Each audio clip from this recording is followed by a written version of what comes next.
This active imagination, Jung complains to his soul that he's tired, and he complains that the soul won't let him sleep. And he asks the soul, why are you constantly keeping me awake? And the soul says to him, this is no time for you to be asleep. The great work begins. What's the work? Well, the soul says, this is difficult work. You've been unconscious for too long. The soul says to Jung, to no longer be a Christian is easy, but what next? For more is yet to come. And then the soul goes on to say that Jung has received a revelation that he must not ignore or hide. And this is his calling, and it should take priority.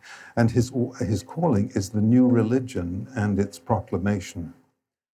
On the face of it, this sounds like an enormously grandiose idea. So that's what I would like to talk about. Is it a sign of monumental inflation in Jung?